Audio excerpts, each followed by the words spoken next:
Guys. Obviously, if you're getting this, I'm not in class today. So overall, pretty simple day for what you're going to be doing. We're going to start off.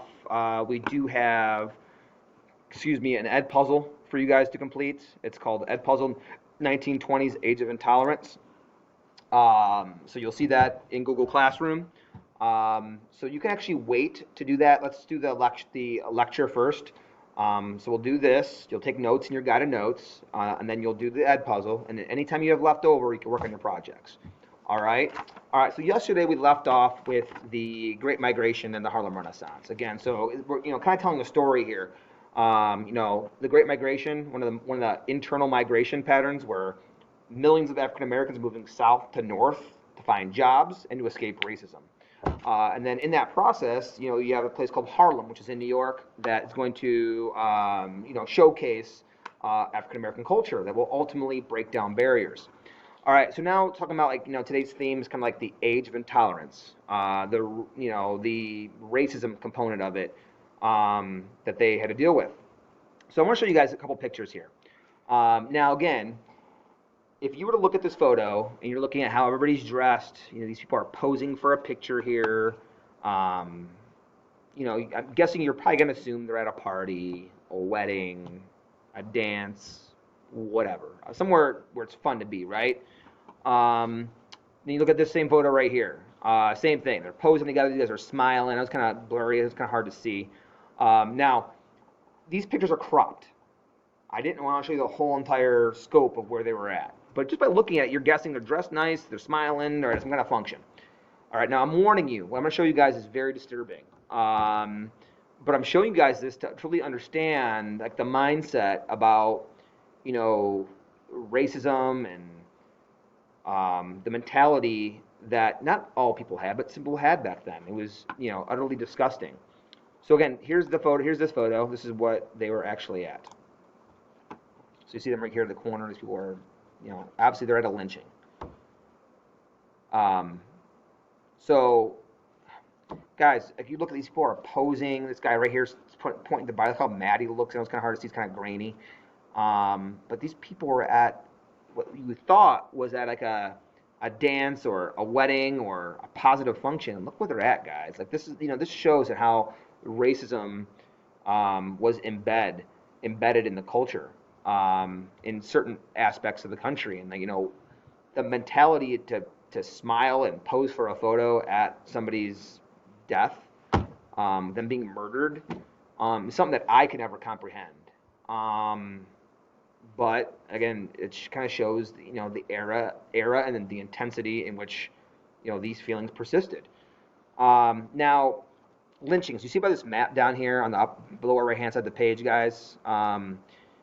These were lynchings in the United States from 1855 until 1964, in regions where you see most of them happening. Now, again, you see little blotches all throughout the country, but you see right here where my cursor is, right in the South, right through Tennessee, Alabama, Mississippi, Georgia, the Carolinas, Kentucky, and even creeping into the southern part of Ohio. Indiana, Illinois, Pennsylvania, all along the East Coast, you see that. But you see this really big concentration right here. Now, to kind of help you guys understand kind of what this means, essentially, is obviously these two people were murdered. They were murdered by, we don't know necessarily who, and most times we didn't. Most of the times the people that did this weren't caught. It was like a mob mentality. These two were probably accused of a crime, and instead of in this country, when you're accused of a crime, you get due process of law, meaning that you get a right to a lawyer, a right to a jury, a right to a judge trial. You get the right to plead the fifth. You get all these rights. All right. So essentially, what this is, what I'm showing you guys here, is that a mob of people or people that kind of take law into their own hands, and instead of having going through the process of getting a trial, they murder to basically to prove a point, to scare people. So this is what it is, and these people more than likely know who murdered these two people, and the problem is they're not going to tell law enforcement. So these things happen quite a bit, thousands throughout, during that time frame, almost 100 years. So, and then you see this photo here, same thing I showed you guys, and then this is where they're at. I'm sorry, this one. Burn the dude, shot the guy in the head, Will Brown, dozens of times. Look at them, they're smiling and posing over his body. Again, something that I cannot comprehend. Again, same thing here. Again, people going around taking the law in their own hands and murdering. Again, I wanted to show you guys this to show you the level that we're talking about in terms of intolerance towards other people. All right, so now I kind of got your attention there. I know I briefly talked about it during the Gilded Age, but I, obviously talking more in detail today. All right, so in your guys' guided notes, it's kind of hard for you guys to see. We left off at Harlem Renaissance and Great Migration, so we're picking up right from there. I'll kind of tell you kind of what you guys need to write down. So you should be at Roman numeral number 6, post-war social changes in the United States. All right, so after World War I was over, the United States was going through a sort of identity crisis. Like, what did it mean to be an American? You have, again, at this point, you have millions of immigrants, and you have millions of natives who are born here, and you have this clash of cultures, essentially. And as we talked about, you guys see this picture here of the butcher in New York, in Gangs of New York. Immigrants from outside the United States and many African Americans were faced with resistance as the fear of outsiders grew, and more natives began to be threatened by immigrants because lifestyles were changing and language and all these things, and the stereotype towards immigrants. So again, make sure you fill that in on that first part. This part you're obviously not going to need, but as we talked about yesterday, you're going to start seeing the membership in the KKK starting to rise, especially in northern cities, as they're being exposed to more African Americans during the Great Migration. More job competition, more housing competition is going to lead to that, and that mean stereotypes too towards that as well. So this is not in your guys' notes, but nativism is going to resurge again during the 20s, where it's going to begin with an increase in anti-immigration feelings, and then it's going to be fueled even more by signs of the Great Depression happening. That the economy starts to kind of take a dip in the 20s, and people are blaming a lack of jobs and the economy on immigrants. So again, as we talked about, the Great Migration had brought many blacks to the north. Racism is going to contribute to over 20 race riots across the country. So during the summer of 1919, you're going to see a lot of these break out when the soldiers return from war. The worst violence is going to occur in Chicago, where fighting at a white-only beach is going to spread into a white and black neighborhood. It's going to leave 38 people dead. So these race riots, again, were no joke. Again, all over the country. Again, as more African Americans began moving to new parts of the country, it's going to lead to, again, some change. Again, what does it mean to be an American, so to speak? That question. And the fear of outsiders. So that's going to be the negative consequence. All right, so now, why racism? So in the 1920s, so again, we're on the A, why did racism increase?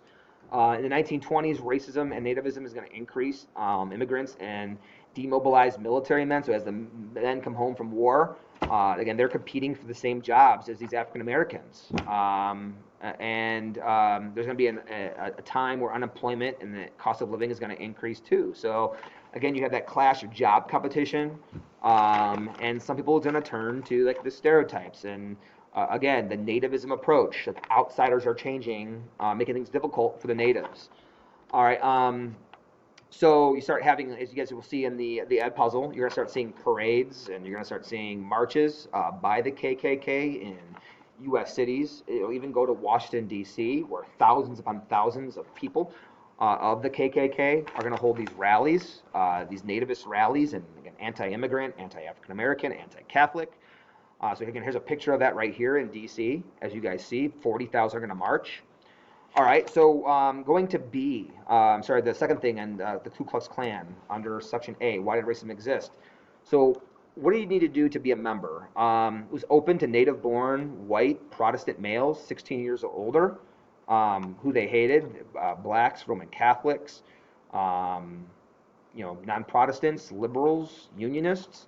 and some tactics that they're going to use. Again, this is not in your guys' notes, but they're going to burn crosses to frighten victims. They're going to have the masked Ku Klux Klansmen march through streets of many communities, threatening, warnings. They're going to there's going to be examples of kidnappings across the country, floggings and lynchings, as you guys saw in the previous slide. So again, pretty crazy stuff. All right, so anyway, going on. Let's see here. So again, you see this. This is again, you see the the green things here. U.S. senators elected with Klan support in Indiana and Ohio. The red is where you see major areas of Klan violence. Even in Ohio here, you see all these red dots across the map where you see that Klan presence, that Klan violence. And then here's the blue dots represent governors that were elected with Klan support.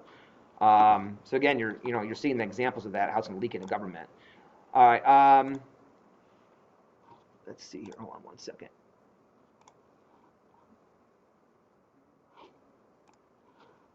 All right, guys. Well, that's going to be it. So I told you, it's pretty short and sweet today. So what we're going to do now is you're going to go to your ed puzzle, complete the ed puzzle, and anytime you have left over, you're going to work on your projects. All right, adios, and let me know if you guys have any questions. I'll have my email on me, guys.